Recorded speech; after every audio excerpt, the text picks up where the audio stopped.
আসসালামু আলাইকুম রহমতুল্লাহ। সবাইকে ইজি ম্যাথ এডুকেশনে স্বাগতম। আমরা আজ অষ্টম শ্রেণীর অধ্যায় এক প্যাটার্ন এর একটা খুবই গুরুত্বপূর্ণ একটা সৃজনশীল নিয়ে আলোচনা করব এবং এই সৃজনশীলটা ঢাকা বোর্ড 2017 অর্থাৎ জিএসসি পরীক্ষার মধ্যে আসছিল। সৃজনশীলটা হচ্ছে এরকম যে 7, 16, 25, 34, 43 একটা প্যাটার্ন দেওয়া আছে। এই প্যাটার্নের যে সৃজনশীলের ক নম্বরটা হচ্ছে এরকম যে 25 এবং 34কে দুটি বর্গের সমষ্টিরূপে প্রকাশ করো।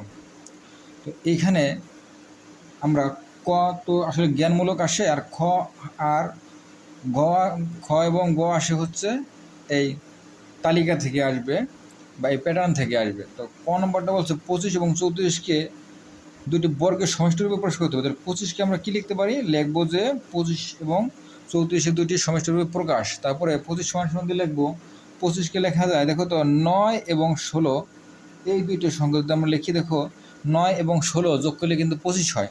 তো 9 এর স্কোয়ার কত হবে? 3-এর উপর স্কোয়ার দিলে হবে 9 এবং 4-এর উপর স্কোয়ার দিলে কত হবে? 16। এখন এই 3-এর উপর স্কোয়ার দিলে 9 হয় এবং 4-এর উপর স্কোয়ার দিলে কত হবে? 16। এই দুইটা মিলে 25 হয়ে গেছে। আশা করি তোমরা বুঝতে পারছো। আর একটা আছে 34। এই 34কেও এইভাবে তোমরা ভাঙার জন্য চেষ্টা করো। আমরা কি লিখতে পারি? 34কে লিখতে পারি যদি একটা নেই 9, আর একটা নেই কত? আরটা নেই কত? 25। তাহলে 3-এর উপর স্কোয়ার এবং 5-এর উপর স্কোয়ার, 5-এর উপর স্কোয়ার দিলে হবে 25 এবং 3-এর উপর স্কোয়ার দিলে হবে কত? 9। 25 এবং 9 মিলে 34। তাহলে আমাদের হয়ে গেল ক নম্বর সৃজনশীলের ক শেষ। এখন আমাদের 2 নম্বর বলছে খতে যে তালিকার 20তম সংখ্যাটি নির্ণয় করো। তালিকার কত নম্বর? 20তম সংখ্যাটি নির্ণয় করো। মানে যদি এভাবে আমরা তালিকাটা যে আছে 7, 16, 25, 34, 43, তাহলে এভাবে গেলে যদি আমরা সামনের দিকে আগাই তাহলে আমাদের এই 20তম সংখ্যাটি কত হবে? তো তোমাদের খ নম্বরে আমরা লিখবো যে পদার্থ যে তালিকাটা আছে, তালিকাটা লিখবো আগে যে 7, 16, 25, 34 এবং কত? 43 লেখার পর ডট ডট দিলাম।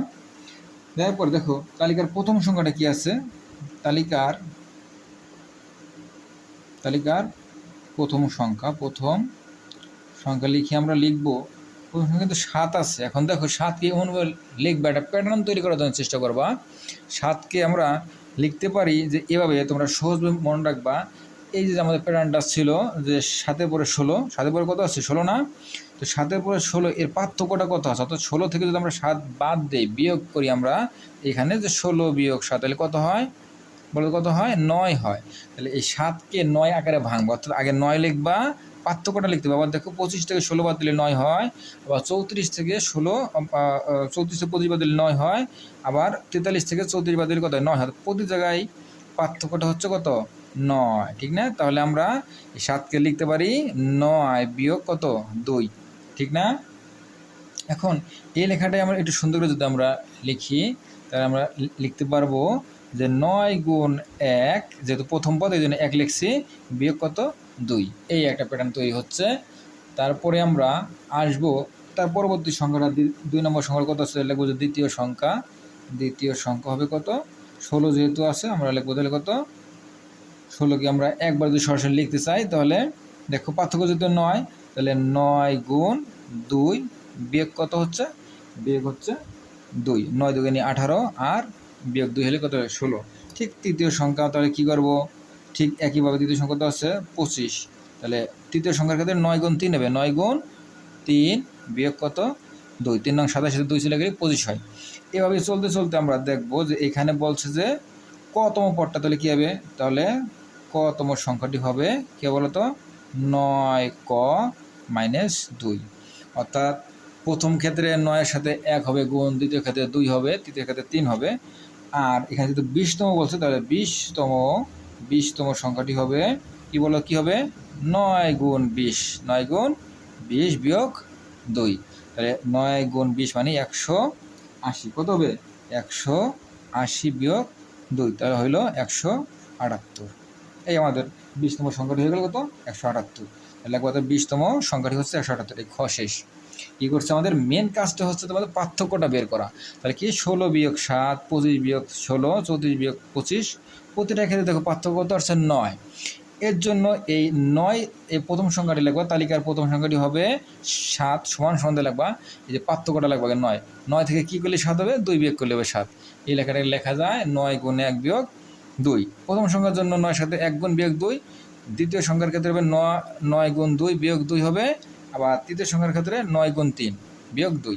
প্যাটার্নটা আমরা পেয়ে গেলাম। কতমের জন্য কী হবে, 9 ক মাইনাস 2। 20তম সংখ্যাটি হবে 9 গুণ 20, যেহেতু 20তম, 9 গুণ 20 বিয়োগ 2, 9 20 হবে 180 বিয়োগ 2 মানে 178 হবে উত্তর। আশা করি অঙ্কটা বুঝতে পেরেছো, এবং এই অঙ্কগুলো যখন তোমরা করো বেশি বেশি মানে খাতায় করতে হবে আমার সাথে সাথে, তাহলে তোমাদের এই অঙ্কগুলো খুবই সহজ মনে হবে। আসো, গ নম্বর সৃজনশীল ছিল যে তালিকার প্রথম 60টি পদের সমষ্টি কত, 60টি পদের সমষ্টি। নিশ্চয়ই তোমরা এই সমষ্টি নির্ণয়ের সূত্রটা পড়ছিলা। আসলে আমরা এইভাবে দেখো, এই তালিকা থেকে আমরা 60তম পদটা আগে আমাদের বের করতে হবে, ঠিক না? তাহলে তোমরা লিখবা যে খ থেকে যে প্যাটার্নটা আমরা পাইছিলাম, গ নম্বর দিয়ে এখানে লিখবা যে এখানে লিখবা যে খ হতে পাই, খ হতে প্রাপ্ত তালিকার একটা বীজগণিত রাশি বলছিলাম, যে তালিকার বীজগণিতীয় রাশি,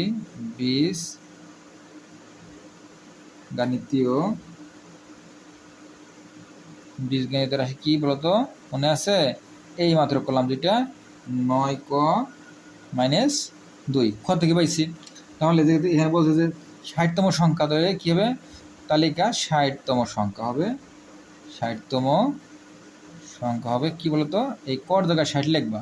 তাহলে 9 গুণ 60 বিয়োগ 2, তাহলে 9 এবং 60 গুণ করলে কত হবে, 6 9 54, 540 বিয়োগ 2, তাহলে এখানে কত হবে, 538। এইটা বললাম আমরা 60তম পদ, অর্থাৎ এই ওয়েতে বলছে যে তালিকা 60তম পদের সমষ্টি নির্ণয় করার জন্য। তাহলে আমরা এখানে তালিকা 60 পদের সমষ্টি কি বললাম, লিখবা যে 60টি পদের সমষ্টি লিখে লিখবা যে তালিকাটা ছিল এরকম। তালিকার প্রথম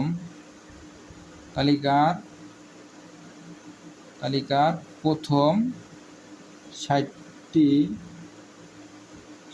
সংখ্যার সমষ্টি লিখে আবার কী করবো, সমষ্টি সমান লিখতে বলে এই ধারাটা তোমরা লিখবা আগে। 7 যোগ 16 যোগ কত ছিল এখানে, 25 প্লাস 34 প্লাস কত হবে 43 ডট ডট ডট ডট দিয়ে পরে কত, এই 60তম পদ কত হয়েছি 538, এখানে আমরা লিখলাম 538। এখন আমাদের বের করতে হবে যে এই তালিকার মধ্যে দেখো তো এখানে প্রথম পদ কত আছে,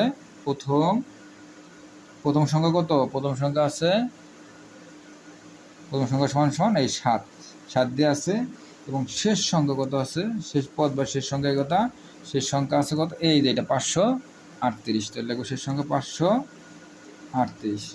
তারপর আমরা চলে যাব, এবং পদ সংখ্যা কত আছে, পদ সংখ্যা হচ্ছে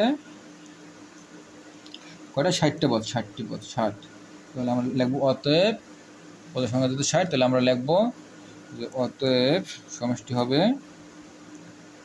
কী বলো তো, সমষ্টি হবে প্রথম সংখ্যা যোগ শেষ সংখ্যা, ব্র্যাকেট দিবা, নিচে হবে কত 2, আর এখানে হবে পদ সংখ্যা। এই সূত্রটাগুলো আমাদের অবশ্যই মাথায় রাখতে হবে এবং মনে রাখতে হবে। পদ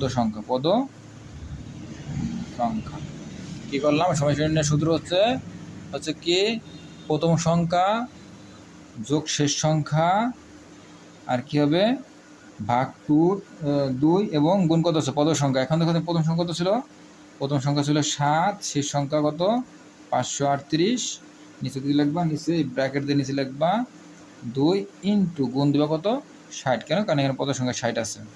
এখন তোমরা এই 7 এবং 538 গুণ দিলে হয় 545, আর নিচে আছে কত 2, আর এইখানতে আমরা এইখানে লিখবো 60। এবার 2 দিয়ে আমরা 60কে কাটি, কত আসবে এখানে 30, এখন ক্যালকুলেটর তোমার টিপ দাও, যে 545 যোগ গুণ 30, 545-এর সাথে 30 গুণ দিলে হবে আমরা কত পাবো, 16,350। এটি আমাদের অ্যান্সার। তাহলে কী বললাম আমরা, তালিকার 60টি পদের প্রথম 60টি পদের সমষ্টি আমরা বীজগাণিতিক রাশি ব্যবহার করে যার প্যাটার্নটা তৈরি করছিলাম, এইখান থেকে আমরা 60তম সংখ্যাটা নির্ণয় করব, যে 9 গুণ 60 বিয়োগ 2। ক্লিয়ার? এখন 540 6 নং 54, অর্থাৎ 9 60 গুণ দেবো 554 বিয়োগ দেবো 2, 538 হলো। তালিকার প্রথম 60টি সংখ্যার সমষ্টি আমরা ধারাটাকে ধারা আকারে লিখব, যে 7 যে ক্রমটা ছিল ধারা আকারে লিখবো। ধারা লেখার সময় এখানে মাঝখানে যোগ চিহ্ন ব্যবহার করতে হয়। 7 যোগ 16 যোগ 25 যোগ 34 যোগ 43 ডট ডট দিয়ে কত, শেষ পদটা লিখব কত, 538। এখন আমরা ওই যে সূত্র ফেলানোর জন্য প্রথম সংখ্যাটা হচ্ছে কত, 7, শেষ সংখ্যা কত, 538, পদ সংখ্যা কয়টা, 60টা। এখন লিখবো অতএব সমষ্টি 60টি পদের সমষ্টি হবে প্রথম সংখ্যা যোগ শেষ সংখ্যা ভাগ 2 ইন্টু পদ সংখ্যা। এখন দেখো প্রথম সংখ্যা আমাদের ছিল কত, 7, শেষ সংখ্যা কত, 538, এই মানগুলো বসাই দাও, ভাগ 2 ইন্টু 60। এখন 7 এবং 538 যোগ করলে 545 ভাগ 2 ইন্টু কত, 60, 2 দিয়ে 60কে কাটলে হবে 30, 30 এবং 545 এদের যদি আমরা গুণ করি তাহলে হবে 16,350। এটাই উত্তর।